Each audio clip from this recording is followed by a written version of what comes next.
Hey everybody, I'm Tim and welcome to Cigars Daily Live, coming to you from sunny Phoenix, Arizona with a kickoff of a show of all shows. Tonight episode is going to be a battle for the best. We are talking about the key topic among aficionados. Tonight's episode, Padron't even try to argue who's the king of cigars.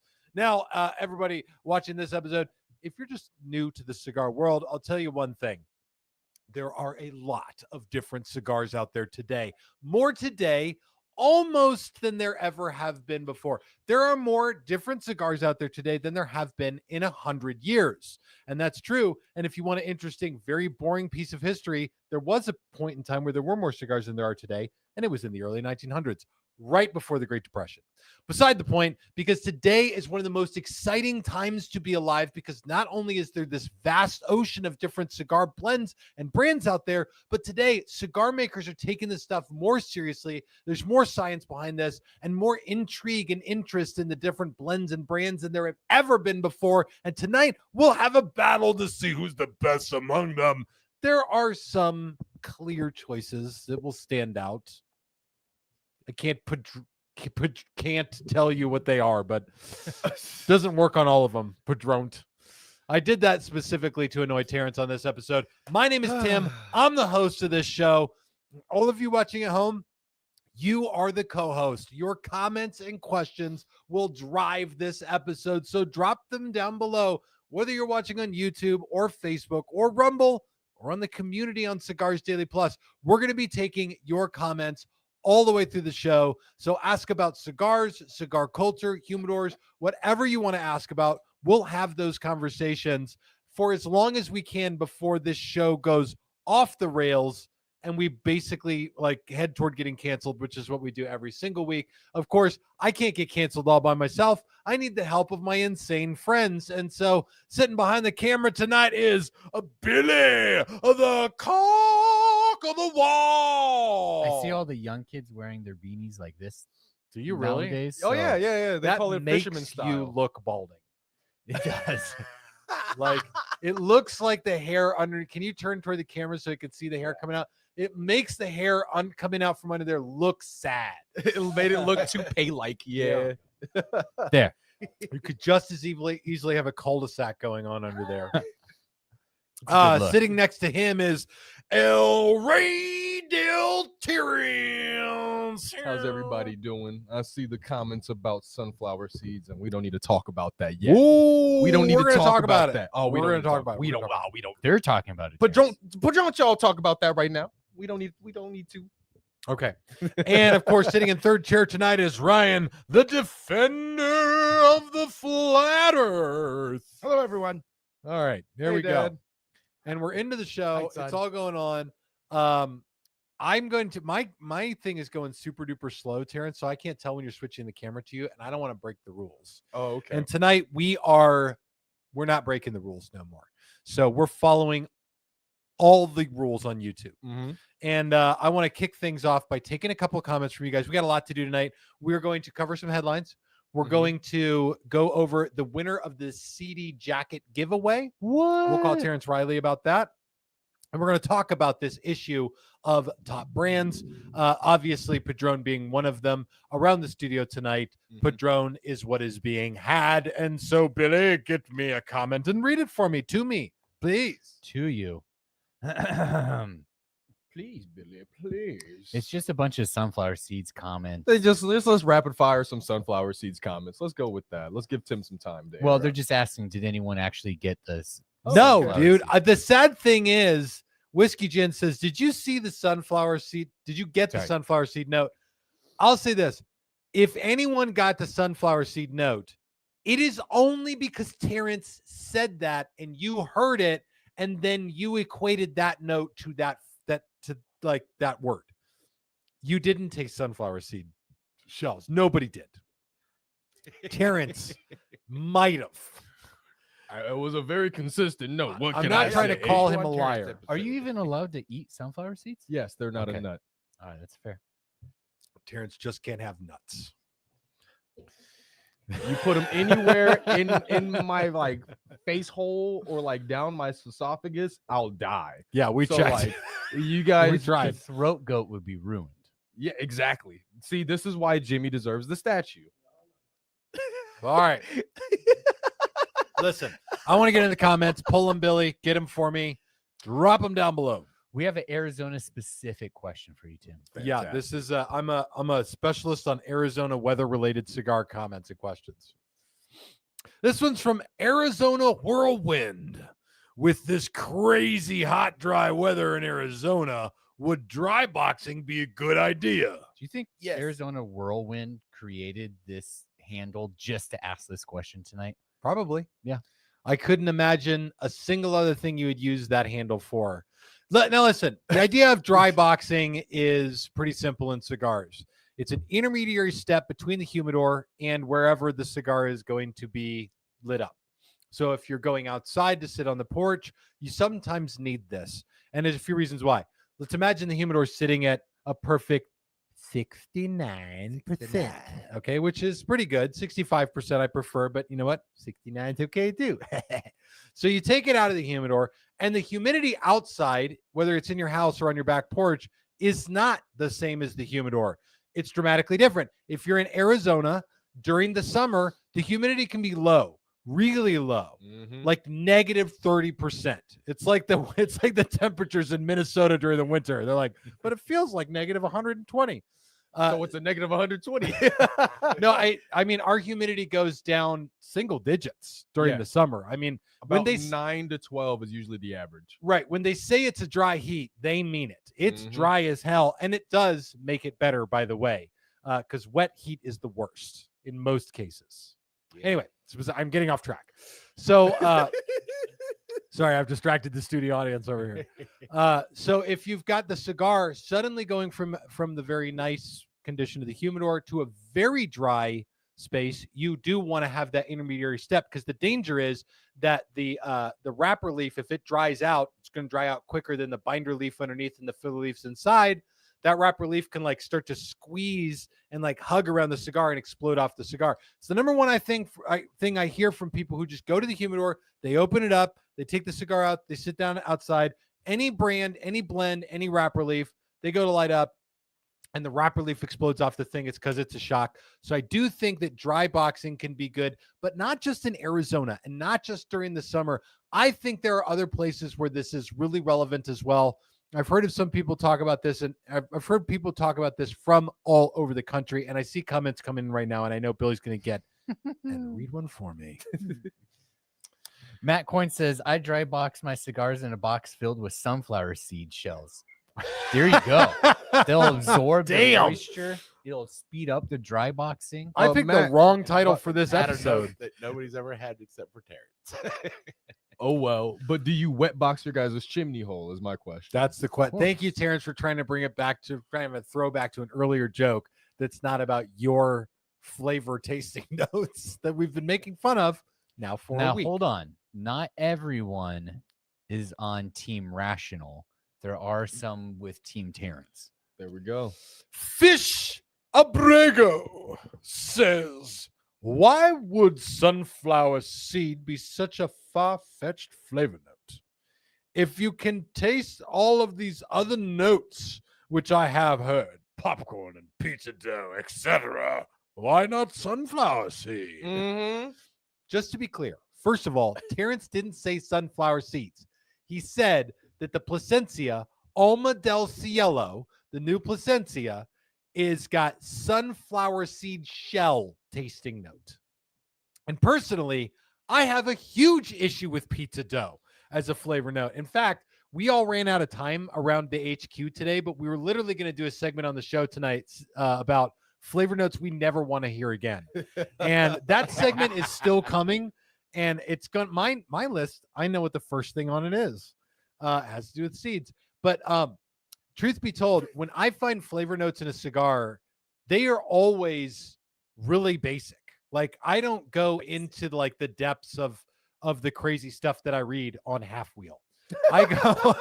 I get like chocolate, coffee, cedar, espresso, leather, like earth, pepper, spice, sweetness. Mine are all like more generic. I even get the flavor wheels online. If you go online, you can look, and there's a bunch of flavor wheels out there. I've never honestly bothered to make one. Terrence, dear God, are you raising your hand during Cigars Daily Live right now? Yes, because I was going to ask the talk next after you were done. What the hell is going on? This is episode 377. Wait, we have to ask for permission? When have you ever raised your I hand to raised my hand. speak during the show, Terrence? Because what you were saying was so good, but then I also was like, I want to say something without interjecting, so that's why I rose my hand.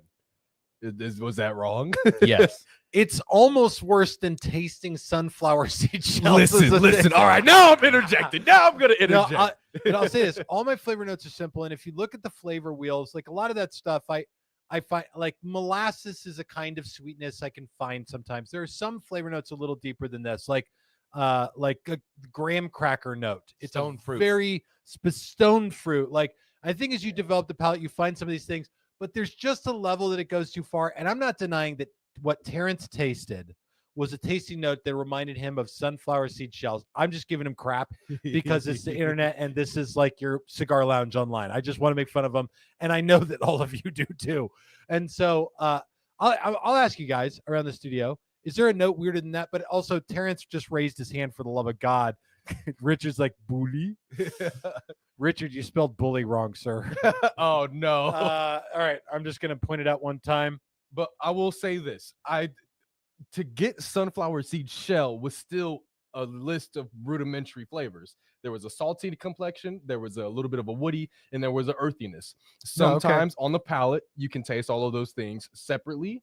But with the Alma del Cielo, there was so much going on the palate that section of the puff definitely gave me all of those at a very close particular point. So I was like, oh, it's getting this, and then boop, boop, boop, all those things at once. And I was like, sunflower seed shells. But if you want me to, I could be more wordy and say salty, earthy wood. Could it also just be that you were having a stroke? It runs in my Well, family, that's so when you probably. smell lemons, isn't it? Oh, I'm sorry. I'm sorry, Terrence. I'm sorry. I don't care. I'm sorry. I almost just made the joke that I swore I wouldn't make before the episode. Oh no. I almost just did. Okay, what are we doing? What's going on in the comments? Oh, we Billy? got, who would you like to rather upset, the FDA Okay. or cigar makers? Do I get a choice? You get a Can we choice. do Choose both? your Can own we start with destiny. cigar makers and then do the FDA? I Yeah. want to upset both equally. Okay. This one is from Bryce Palm. Tim, do you think that any brands are guilty of putting a different band and a new name on a cigar that's already released in the past just to make a quick buck? Bryce, I don't know why this is how you sound, but it is. He's going through puberty. I don't know, man. I think he's definitely old enough to be My here. son, Like- my son Silas is going through puberty, and so he's got a little bit of that in the voice. His voice is starting to get deeper, but it cracks. All right, so listen. So this is a big topic in the cigar world. Here's the deal. Everything that cigar makers do is the same. They roll round brown. That's it. It's leaf. It's 100% leaf. And there are different varietals of leaves and a profound amount of them. But let's say that you had a cigar brand with your name on it. You know, you had Dirty Bird Bill cigars, or you had Terry Davy cigars, or you had Dominic Vergetti cigars. And you came out with, you know, cigar lot A. And for several years that did really well. And then suddenly it doesn't do well anymore. The accusation is that you might take that cigar off the market, continue rolling the same cigar, put new bands on it, and then re-release it as Lot B. And then people are like, oh, a new cigar. This is exciting. Do I think that that there are cigar makers who do this? I know that there are. I'm certain of it. I would bet money on it. Now, the question is, who? Who is doing this? Who in God's name would commit an atrocity like this? And truth be told, I wouldn't know who to, well, I wouldn't outright blame him on the show, but they are nobody whose name you have ever heard come out of my mouth. I will say that. There we go. So the way that I do this in cigars is, and this is one thing I talk about so frequently. For me, there is two imperatives about a cigar maker. Number one is the quality of the cigar. Mhm. Is the construction, the blend, the flavor profile, is it consistent? Is it very complex? Is it something that is really intriguing? Number two, what is the character of that cigar maker? What kind of person are we dealing with here? Is this a person of some repute and integrity? And it really matters because it comes through in the cigars. And this was a great question and a great comment, because this is exactly the kind of thing that is a really big problem. The last thing you want is to have a big break of trust like that and have people find out. And you would think that a cigar maker would be inclined to do something like this, because even if you just take a cigar, the same blend, and change the packaging a little bit, people swear it's a different cigar. They really will.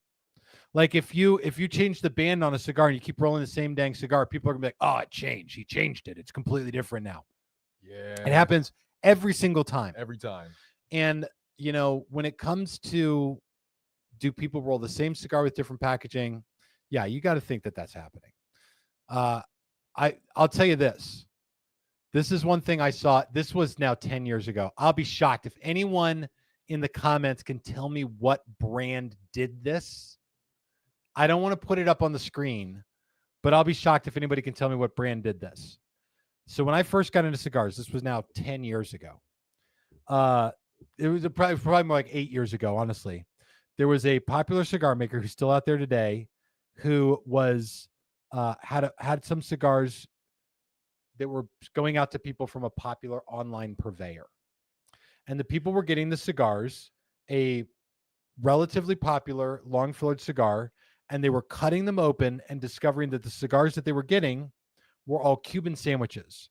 They were supposed to be long fillered cigars, but these people were also buying them like 75 or 80% off from their online purveyor.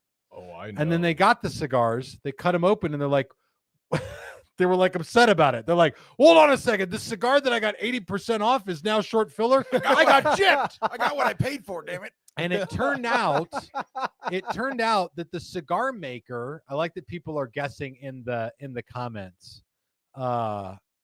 Somebody's like, Padron't? No. It turned out that the cigar maker had sold empty boxes and cigar rings. He had an overproduction of boxes and cigar rings, which is an issue that does not exist today, by the way. Too many boxes and cigar rings. He sold them to this online company and told them, you guys can roll whatever you want and put them in my packaging, and you can, basically sell them at whatever price you want. This is the kind of tomfoolery that like goes on in cigars. That pedophagy if Terrence Riley was here. Yeah. I'm telling you right now, I'm looking through the comments. Nobody has gotten it yet. If somebody gets it, I will tell you that you have. But so far, nobody has got. Matt Coyne says Saka. No, dear God. Never. Not in a million. SS Lindy says American Viking. That brand wasn't even around 8 years ago. That brand is we launched that brand in March of 2020, the historical best time to launch a new company in the history of mankind. Are you doing, what's the thing where they like change the logos and then say like, oh no, we never had that in our logo? Like rebranding? No, were they Talk about like a Mandela effect. Mandela effect? Thank you. Are you trying to Mandela effect everyone, Tim? That American Viking wasn't around 8 years ago. Yeah, that's what I'm doing. I'm trying to create a Mandela effect. Anything you here. got before that was not American. Because I remember there were some American Vikings for. Never mind. Corey B asked a question. Tim, do you still blank this brand? I'm not putting the comments up there. It's got a dirty word in it. A four-letter Dirty word. girl. No, you've never heard the name of this brand come out of my mouth ever. So everybody who's okay. guessing brands that we talk about, Tim looks very sus from Chris Krim. Listen, I'm trying not to like bastardize, but I want to give like my goal on this channel is to give you guys a real look inside the cigar industry at exactly how this works and exactly how it goes. So let me tell you, there's two sides of this. Quips and Guac says quorum. Quorum's already a Cuban sandwich. If you got Quorum's 80% off, they would pay you to take them. You got the beetle holes and mold in your cigar. Hold on, I'm looking right now. I want to. Everybody was saying Gurkha. No, it was not Gurkha. Again, you've never heard me say this brand's name, but just to cover this, like when it comes to this kind of tomfoolery in the cigar world, here's what I'll tell you: the cigar world attracts a lot of different types of people to the cigar making portion of this. One of these types of people is like people who just absolutely have a passion for and love the leaf. These are like the brands that I talk about on this channel. These are the people. They're artists. They're guys like Steve Saka, like the Padron't family. And tonight, by the way, all the way around the studio, we have got Padron't cigars. And what we're representing here is the lineup that's in Padron't's catalog. We've got see my screen is going slow, Terrence, so it's not even showing the graphic on my screen, although I can see that you've got it up. But we've got the Padron't 1000 series. We've got the Padron't 1926 and 64, as well as I've got a Damaso. And what do you got, Ryan? You got the 1000 series? Yeah, I got the 4000. Okay, and then Billy, what have you got? I've got the 26. And Terrence has the 64. I got a 64, baby. That's my jam. These are brands that have got all the goodness behind, like the right stuff, I should say. They've got the right stuff behind them. And when they tell you that a blend is a new blend, it is new blend. Mm-hmm. And there are brands out there that do skeezy stuff. Like I literally have heard brand owners say, and this is in the very early days of cigars, I heard this with a lot of the like boutique brands that didn't really make it. They would say stuff like, we priced this cigar at this mark because our market research told us that this is the highest price we could price it for, and people would still buy it. Versus like, here's what the cigar costs to make, and so here's what the traditional margin is in cigars, so the cigar should sell for this. A lot of the brands I work with do that. You talk to Steve Saka, he's like, listen, the margin is the margin. My cigars are more expensive because they cost more to make. Mm-hmm. Like he's straight up that way about it. Compromiso, even. Am I missing anything with that, Terrence? At the moment, I can't think of anything. I think everything's pretty good. Have any of you guys ever smoked a cigar and wondered that? Like, is a brand just repackaging this and putting it out? No, because and my suspicion is that because when you try a new cigar, you find an experience that is relatively different than the last one or any other experience maybe you've had from that brand. Yeah, for me, I've over thousands of cigars at this point. Like even the same blend out of the same box, I get some variation from, and I even if it was, I don't necessarily mind as long as I have a good relaxing moment. Sitting there thinking, listening to music, having a great conversation, it doesn't necessarily really affect me that much as long as I enjoy what I'm actually getting out of the experience with it. I'm going to pick on some brands that I don't talk about on this show to say some good things about them really quick. Charlie Hall says Cornelius and Anthony. No, that's a brand that doesn't exist anymore. Rest in and peace. I thought Cornelius and Anthony made some good cigars. Broxer says LFD. Is it LFD? It's not LFD. And you've not heard me talk a lot about LFD on the show for one reason alone. LFD just doesn't make enough cigars. Straight up. Yeah. That's it. That's why I've never done an LFD show and don't have any plans to. Okay. I want to take more comments and questions. Drop them down below. We'll get into the nitty-gritty about cigars tonight. We'll do it real nice. All right, you ready to make the FDA mad now? Yeah, I'm ready for that. Yes, thank God. Will you read this one to me, Billy? Yes. This is from Morning Cigar. Do tobacco growers use pesticides and herbicides? No answer needed, but someday would love a video about the whole natural, organic, etc. of tobacco growing process. So yes, they do. And I think that some of these guys are doing like GMO modification to the seeds, because the first thing you got to do is make the seeds resistant to black shank and blue mold. And black shank are the two diseases that the crops can get that can destroy like 80 or 90% of the crop. So yeah, they try to genetically engineer the seeds to be resistant to it. They use pesticides, they use fungicides as well to keep the funguses off of them, which I think these two blue mold and black shank are also those things. And the only company that talks about having an organic cigar is Plasencia, and they don't advertise it. Quips and Guac says this. They don't advertise it as organic because the FDA will not allow them to. They say you're not allowed to put organic on the packaging because it confuses the consumer into thinking that it's healthy, which, if you didn't know, cigars are not healthy.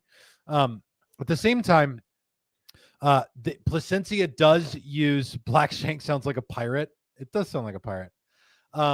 Plasencia does use organic topsoil on all of their fields, but they have certain fields that are like OSHA certified for organic growing. So they do that. In fact, the Plasencia Reserva Original used to be called the Plasencia Reserva Organica. And the FDA made them change it. I think I actually even have one. Yes, you do. It should be. I don't know what shelf. Yeah, it's on that shelf right there. It's got like a blue and yellow band on it. Yeah, it was called the Reserva Organica, and the FDA made them change it. Isn't that kind of like the same thing where you're not bad people? Sorry, Ryan. Hey, everybody. Everybody's at the same time. But isn't that why like a lot of manufacturers switched to saying sun grown instead of natural as well? Because the FDA said if it says natural, but yeah, this was one of those. This was one of those like rulings that I don't know if this came out as part of the deeming rule that eventually kind of got struck down.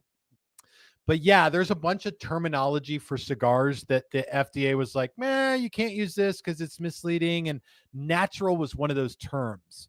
And so once again, like some cigar makers complied. Perdomo did. They changed every single cigar they made. They made in a Connecticut, a natural, and a Maduro.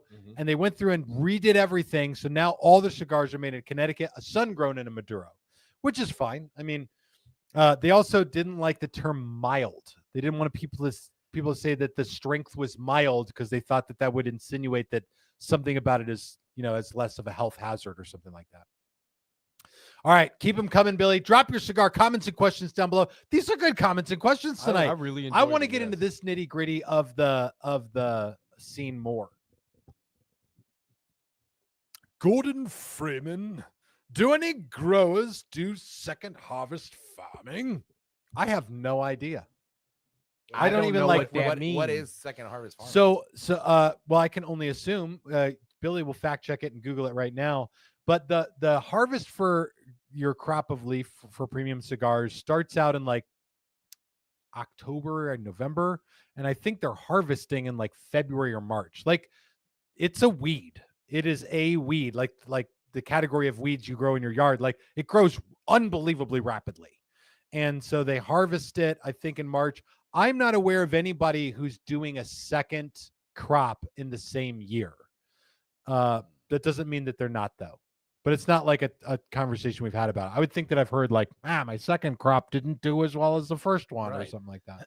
So second harvest farming refers to food rescue and repurposing efforts where food that is considered surplus or seconds by farmers or stores is diverted to be used for other purposes. Oh, for like animals, that kind of stuff. Food. Like, do they take the second rate leaf and like do something else with it? 1,000%. Never heard of cigar rope? So I was gonna say, we have a fan of the HQ here up from Sholo, and they're looking for like tobacco and stuff like that because they use it for herbicide and pesticide. Like, they, for some reason, they're like coyotes or something, leave their chickens alone when they put the tobacco. I don't know what they do for it, but they use extra tobacco as like to keep stuff out. So yeah, it's kind of cool. Really quick, I'm gonna come back to that second what do you call it, second crop farming thing, and just say Sean D. Turner has this comment. He says, let me see if it comes up. Black Shank sounds like a 70s Norpa film. If you all know what that is backwards. It is, and That's- Terrence is in it. It was, comment it was already actually answered. my short film I shot 3 years ago with my friends about golf. Okay, calm He needed down. it. He needed it That for. was called short shake. He needed. That That was pretty good. He needed it for film school. He needed it for a credit for film school. So when they grow these crops in the field, they're growing to get as much wrapper grade yield as they can.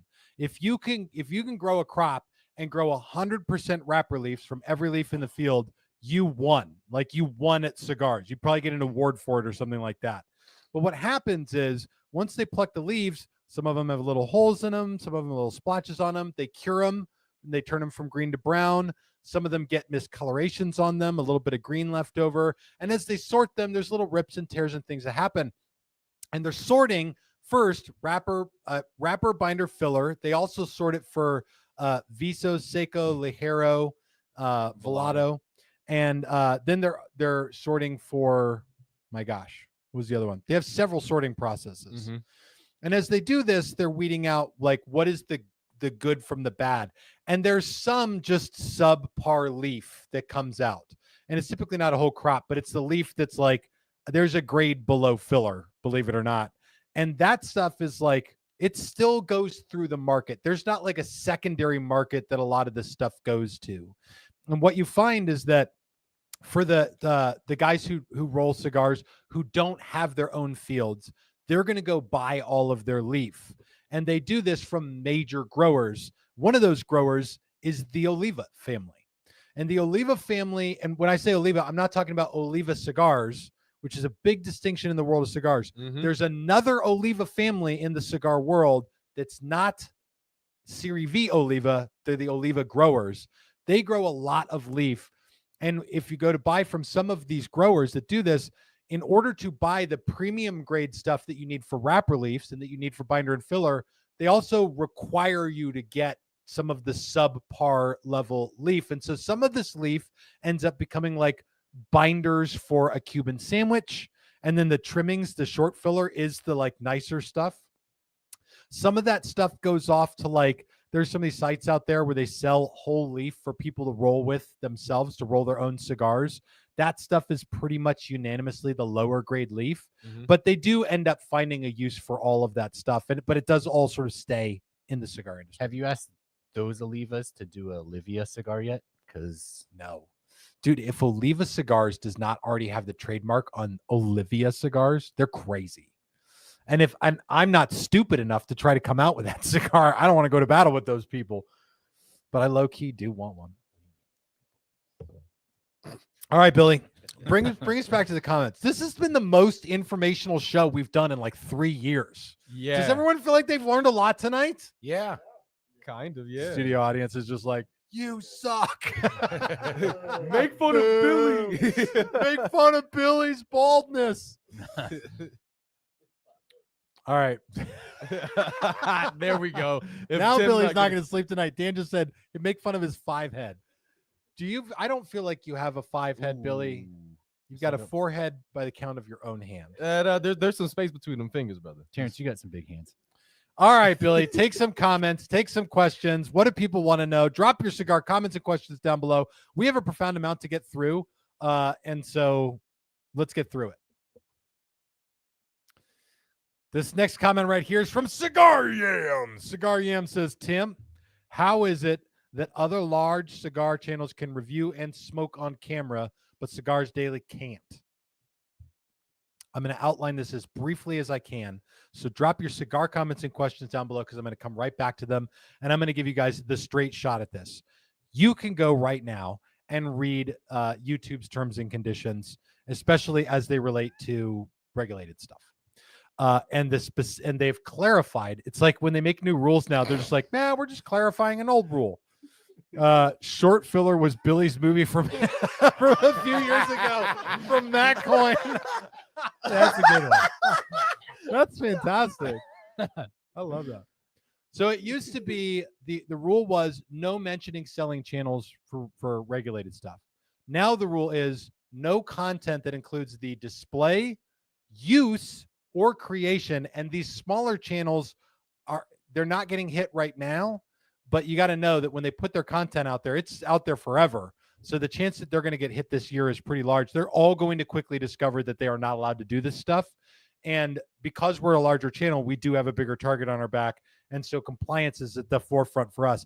I always want to screw around with you guys. Tim Malt says another large cigar channel doesn't exist. Thank you, Tim. Ah, you're the Is best. that your burner account? No, Scoreboard. I'm not typing it, I swear. I got a feeling I know who that is. Yeah, yes. Thank you, Tim.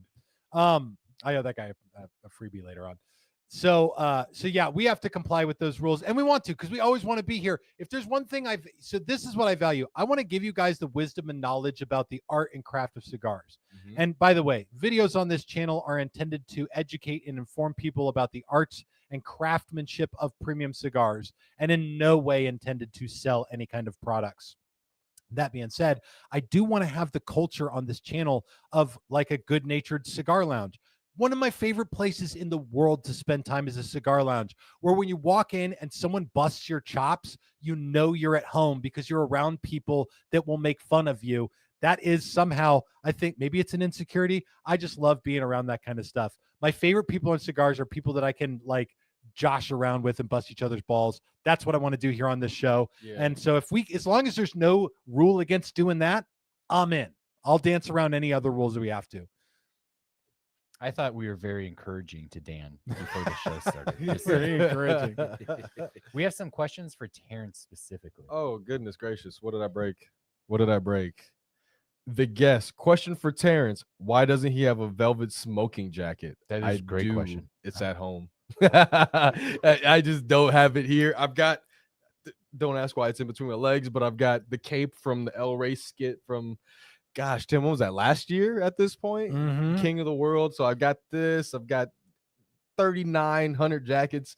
I've got 2 different smoking jackets, but those are at home. We have one more, not so much a question, but a request. Hold on, I just put one up, and my computer's taking forever, so they just like pop up when they want to. Frankie P says, "Wait, this is a cigar channel? That's pretty good. I like that." All right, Billy, go I for thought it. it was here for me and Billy to talk about chicken. Yeah.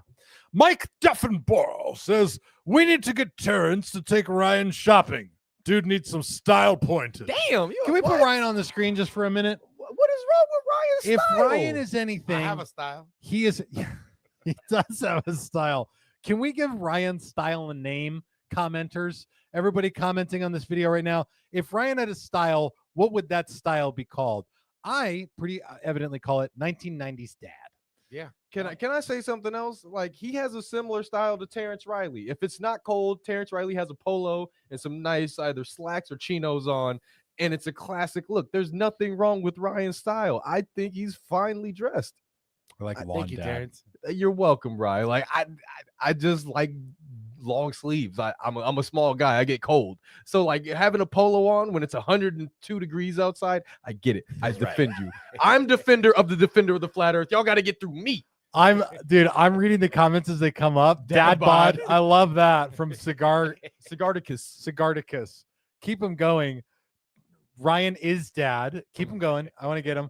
Lawn dad. Come on. I want more. Ben Jenner. Thank you. I can't pull that one. Whoops. Almost pulled it. 90s dad, where I want to see what it was. It Just is- start. I'll- Just Oh, So okay. is it that I'm like okay. 20 years behind in fashion? Is it the one that then? says That's gay 90s? dad? That's Just to the be one. curious. Okay, I'm just checking. School principal. Obviously. wait. Did he go to school out here? Because why you spell it like that? Skull principal. Skull principal. I liked Dad Chic from Kyle Weipert. That is cool. I like Bowling Dad. Okay, so tech support from Zook on Rumble. Reboot it and call me back.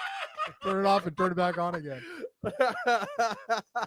Oh, all right, listen, we're gonna move on from making fun of it. There's a lot more of these than we can pull. Not even Although really making fun. I didn't feel personally. hit no, by that, no, but that's Kevin for Grug Oh. says Ryan Flanders, and I like that a lot too. Okay. Howdy All right. doodly. How duty. Billy, I started some really good cigar comments and questions up above from Michael Tomberlin, and then there was another one in there. Yeah. Michael Tomberlin says, "Do you visit other cigar lounges or shops when you travel?"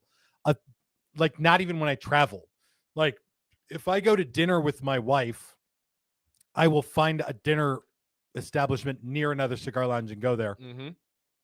When Billy and I double date with our wives, we will usually go to a cigar lounge afterwards and have cigars there. Which, by the way, I'm just going to take a quick diversion from this and come back to like visiting other cigar lounges. For those of you who are watching, I want you to know that next Monday night's episode, thank you, MTL Cigar Conductor. The double date episode is next week, right? Yes. Next Monday's episode, Terrence and Ryan both have graduations to go to. Terrence Finally is graduating, everybody. Terrence is your mom is getting a master's. No, she got her master's just got a her couple master's. weeks ago. So this is gonna be my brother. He just is graduating high school. It's Yeah, my brother fantastic. too. Ryan's going to travel back in time to the 90s. One of his kids is going to graduate. Who's graduating? It's my youngest. He's 8th grade promotion, and then 2 days later is my oldest graduating high school. Fantastic. So Billy's wife Michelle is going to be in Terrence's seat, and my wife Allison is going to be sitting here next to me. I'm going to be honest with you guys. Nothing that has happened or will happen that I can think of makes me as nervous as the idea of this episode that we're going to do. The opportunity for the wrong things to be said, Mm-hmm. the things that could be ousted about Billy and myself on this show, the sheer professionalism of the thing. I'm just as nervous as could be. I literally had Terrence training Billy for the last few weeks on everything Terrence does on the show because I can't bring Michelle in and expect her to like do anything on the show. Right? Oh, you're saying I'm media trained? Thanks, I'm Tim. saying you're media trained. You guys are ballsy bringing your wives on. That'll be a fun episode. I can't wait to watch. Trust me. If I felt like I had any other option. All right. You can have Terrence in his seat, but he's got 5 cups of root beer with him. I would pick that. I would All right. pick it. Tim's seen me walk around with the crazy amount of things in my hand, and the root beer thing was a freak accident. And now I take all the preventative measures from that Yeah. happening again. Julie Floor says, I would be sorry. nervous too. Where is she? It just popped. Yeah, I'll pull it. I would be nervous too. Woman power. So yeah, I'm nervous. Allison knows too much. And we're probably going to do an AMA, ask me anything, and it's going to be great. And the women will chime in. Tim, did Listen, you ever take that rabbit ear home, by the way? no, I still need to do that. But I want to come back to this question about, do you go and visit other cigar establishments? I know that Billy does. I know that I do. Ryan is a 1990s dad, so he's got a, quippy son at home who gets into trouble too much, and he's got to wrap that stuff up by the end of the episode every week. And so I got 24 minutes. With he's got commercials. 24 minutes with commercials to get that done. But I know Terrence does. Terrence is a frequenter of every place. Like you, wherever you're watching this from right now, could probably open a cigar establishment and Terrence would come there to see what you've got. Am I not wrong, Terrence? Yeah, the one place that I went to that I didn't do that was when I went to my most recent trip to Washington, where there's like 0, maybe like 1 or 2 in the entire state, but they were all like an hour or 2-hour drive away from me. But if I'm somewhere, I will find a place and I will check it out, BS with the clerk and all of that. And also, I just like to grab and support. I love tobacco. I love leaf. So any way I can support those guys, I will. And anything new, anything I've never been to, I've got like a list in my phone of all the Phoenix metropolitan, greater metropolitan areas, and all the places that I need to still go to. And every time one of you guys talks to me and they're like, oh, if you ever come out here, this place or this place, or this is the place I go to, I have that in a list as well. So if I ever become some kind of world traveler, United States traveler or something like that, I will try to figure out how to get to all these places because I just love tobacco and the vibrations that you get from a cigar lounge. I'll tell you, for me, it's this. I think Terrence, you're probably the same way as me in this, but I love basically everything about the cigar industry. So for me, the opportunity to go to another establishment and see what's on the shelves, is there something there that is unique that I've never had before that I can't get my hands on, or that I went through in a New York minute, like a cigar that I got a hold of, like Dunbarton's Year of the Duque. That cigar was gone so fast that I didn't even get one. In fact, somebody brought me one of theirs. Yeah, likewise. Then I also like Amazon basins as well. Yeah, I like the business of cigars. I like to see how different lounges are set up and what's featured at the lounge and like what kind of establishment is this and what are the people like in there? And I always see the same old kinds of people that you see at every lounge, but I love it. And anytime I travel anywhere, I'm going to a cigar lounge to hang out. Anyway, okay, next week the women will be on. It's going to be crazy. Billy. Real quick before we get back to your for you owe an apology, Tim. You're who? getting called out. Did I get hurt? Did I hurt someone? You hurt someone's feelings. Listen, it's never my intention to hurt anybody. I'm going to need. Unless it's one of us three. I'm going to Yes. need your angry Karen voice. Method act. Amber Hayes, douchebag. Wow, I can't believe that you said that about the wrench. Meh. Which one? Well, be sure to watch next week because I'll say it while she's sitting right here next to me. The show is going to start with me like crossing everything on my body, being like, "Dear God, don't let us get canceled." No, the women are going to be great. Amber, you're not wrong. I am a douchebag, so I can't give it to you on that one. All right, All right, back to your for give it to me. Meh. Your Tadur says, ever go into a lounge and play dumb about cigars? Oh, So my experience is that there are not really cigar lounges that I can go into anymore where people don't recognize me. And so it's typically somebody who works there at the shop will come up and it's in almost any state that I go to. And that's always a treat because they're usually very nice. I haven't met anybody who's like, "Oh, you're that joker" before. Like more often than not, I meet the clerk at the cigar shop is like, "Dude, I got into cigars." I've heard that from at least a dozen people, whether it's people at PCA. I mean, it's lots of people. When I go to PCA, I usually hear it from about 10 people. They're like, "Hey, I got into cigars because of Cigars Daily." If I go into shops, I've heard that about a dozen times. And it's what a privilege. Like, what a cool treat. Mm-hmm. But one time, some of you have watched the after party, have heard this before, but one time, Pedro Gomez from Drew Estate came out, and we went to a local cigar bar in Phoenix. And the guy who worked at the cigar bar was a bartender and obviously not a cigar guy. He didn't recognize me. He didn't recognize Pedro Gomez. He was pretty clearly out of the loop. And so we got some cigars and we grabbed a table outside and sat down, and he brought us all our drinks. None of us had lit our cigars yet. And he brought some lighters out and said, "Do you guys need anything?" And I said, "Well, this is my friend Pedro, and he's never smoked a cigar before. So would you show him how to cut and light that cigar, please?" And this poor bartender, who was like this, he's in his young 20s, this little, spit shine of a kid, goes over, he's like, "Oh," and he gets like really excited. He's like, "Oh, well, is this really easy for you?" And then he lops off about a third of the cigar, cutting the cap. He cuts way too much off and then takes the torch and just destroys the foot of the cigar, all the while like barely looking at the cigar, looking at Pedro, explaining, "I'm toasting the foot right now," and like the whole end of the cigar is just in flame. And I'm like, I'm just sitting there in my chair like, "Oh my gosh, it's everything I wanted it to be." and then he lights it for Pedro and he walks away, and we just laughed ourselves almost to death. Were you upset you didn't pull out your camera and record it? I wish I had done that. Yeah, no, I'm upset that I didn't do that. All right. MM says Foxes. It was not at a Foxes. I would think that the guys there would know. I would think that establishment has got cigar people. I got to think. I have respect for those guys. All right. Wow. LMAO helps Senor Gomez. Absolutely. All right. Listen, we have some items of business we have to attend to tonight as a community. Keep dropping your cigar comments and questions down below. But we needed to jump into a segment we do every week on this show called the Cigars Daily Nation Pick of the Week.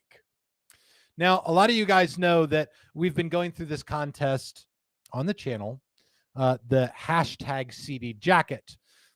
Terrence Riley from Aganorsa Leaf created for me an Aganorsa jacket, and I promised to wear it for all of time.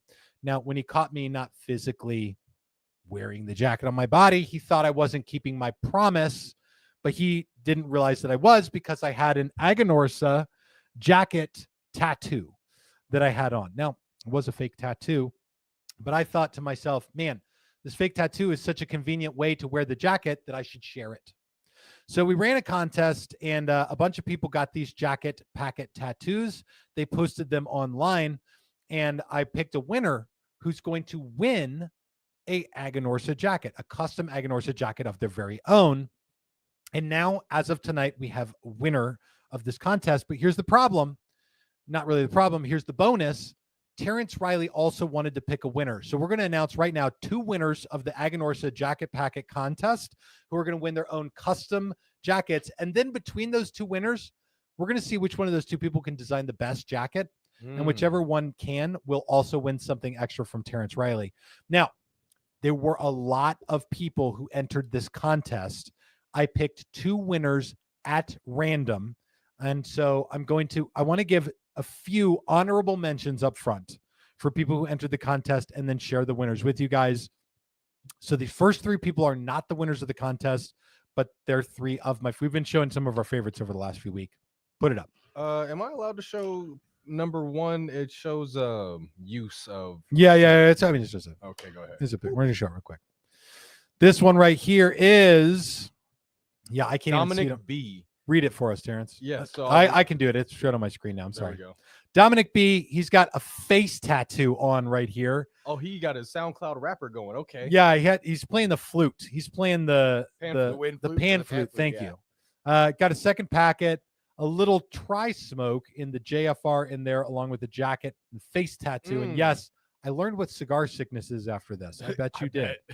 I bet. The face tattoo, by the way, is pretty solid. The next one, and this one I got to say is truly horrifying. I don't think that a few things I've seen. This Tim, is is that like you? No, this is the Hills Are you Have trying Eyes. to win a second jacket, Tim? No, I didn't know there was No. such thing as a front tramp stamp. That's a lady stamp. it's called a trunk stamp. Ooh, That nice. is uncomfortable. And I got to tell you, the face tattoo and this one are ballsy to say the least, because I know how hard these tattoos are to get off because I put about a dozen of them on. And then the next one is from somebody who I know, Terrence. Wow, Alt Tim from Mike Duffenborough.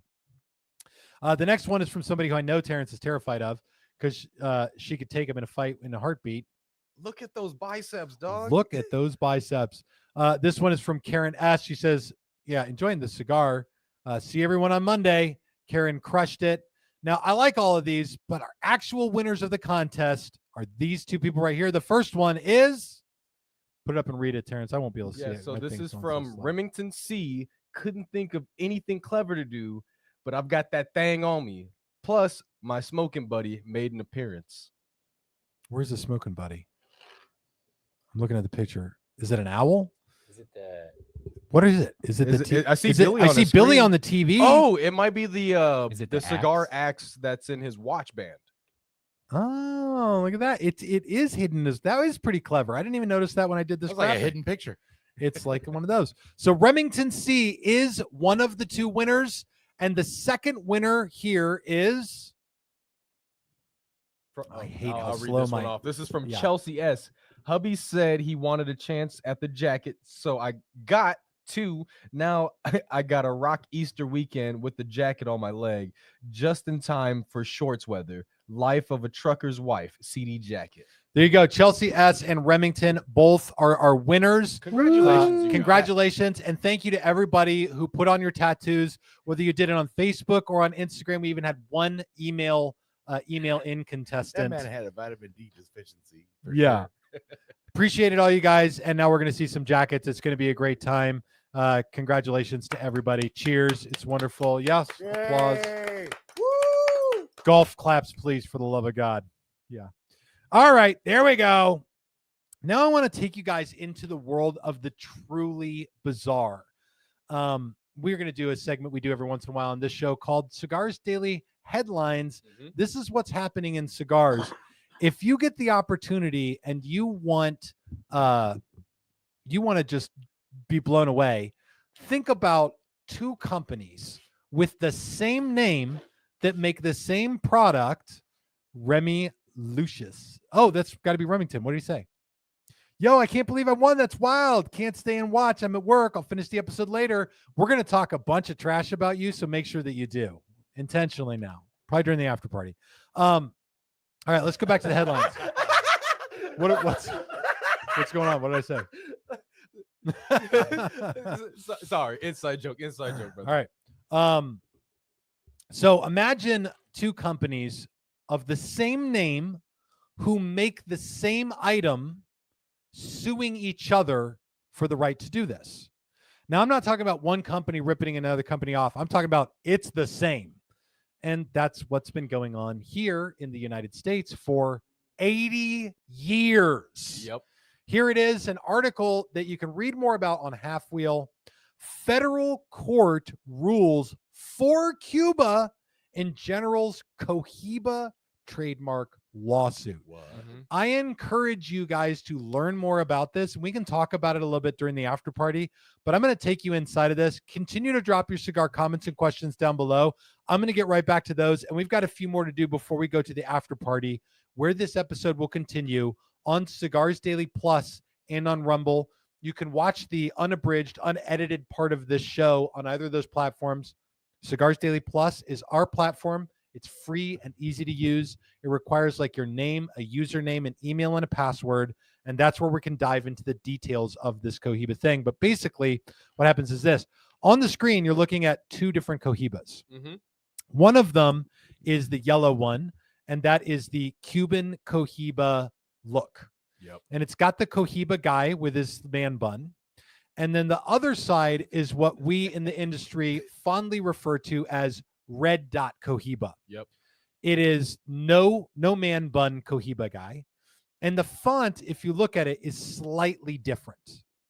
Like just enough. But there has been a trademark battle going on between these two companies, and they are completely different companies. And the story goes that when Castro took over Cuba with communism, a lot of the cigar makers left. Castro got to keep their brand name and all of their stuff, their fields, their farms, their factories, the whole shebang. Even family names sometimes. Even family names. And then so people would just leave. They would say, Castro, you can have it all. Just let us go. And they would leave and go to the Dominican Republic, go to Nicaragua, go to Honduras, start over, start growing leaf again and making cigars. And then because these people were now in the Dominican Republic, they were allowed to do business with the United States, while Cuba was not.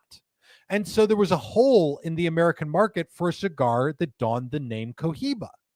And so, yes, the guy who originally owned Cohiba in Cuba could have left Cuba, gone to the Dominican Republic, started a new Cohiba cigar company, and then trademarked that name here in the United States.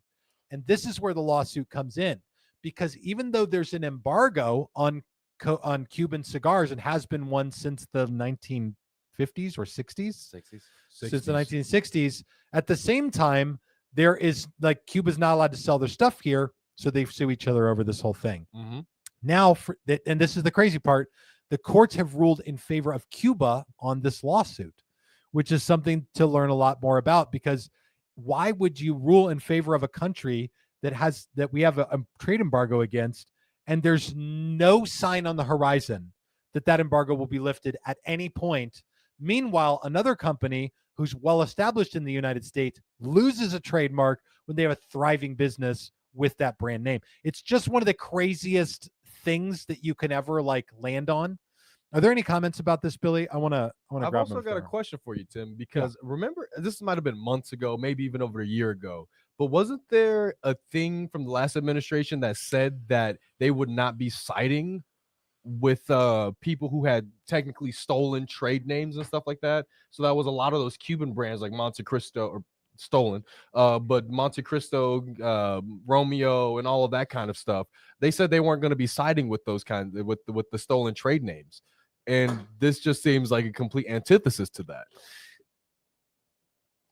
Well, technically, it wouldn't. Technically, the Cuban Cohiba wouldn't be the stolen one. Okay. That would be the first one, the original one, right? Okay. Yeah, that's technically true. Yes. I mean, the fact that cigar makers left Cuba and sort of walked away from everything, I mean, I think in their own best interest, still doesn't mean that what they left behind was the original, right? They Very true. lost all their IP, Yep.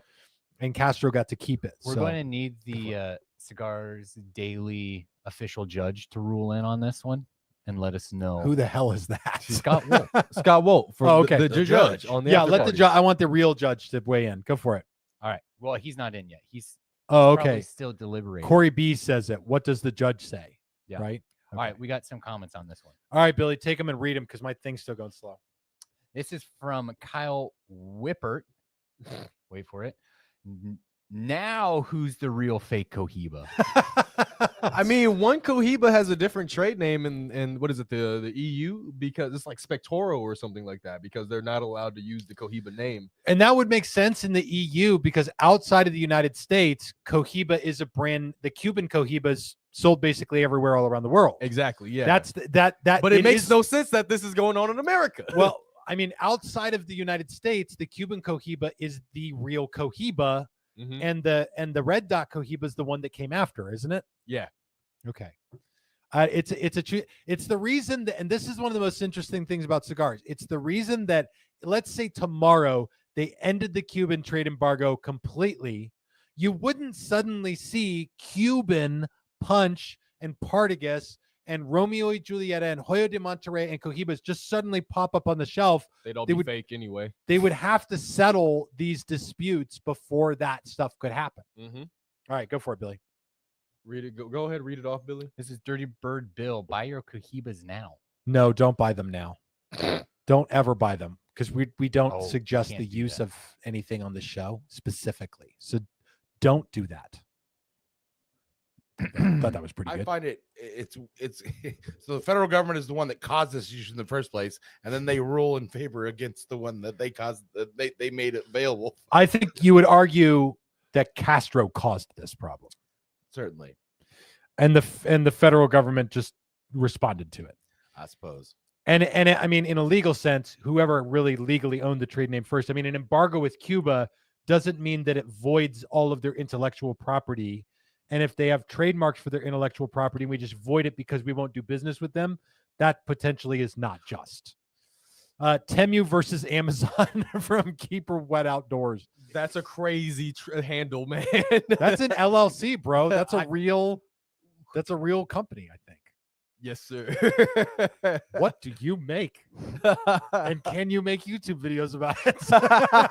That's where Matt Booth got his thing. Yeah, I am pretty sure. Oh. Okay, dear God. Listen, we are over our time for this episode. So thank let's take goodness, one more after party. comment and go to the after party. Goodness, gosh gracious.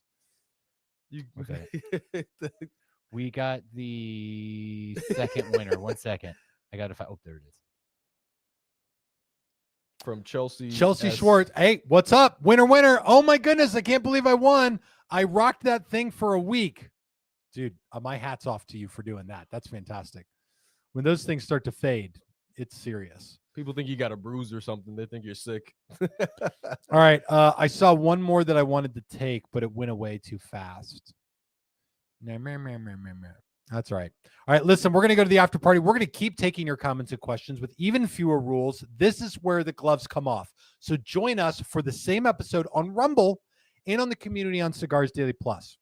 For Cigars Daily Plus, you can create an account. It's easy and free. You can do it right now and still watch this episode or do it on Rumble. I don't care where you do it.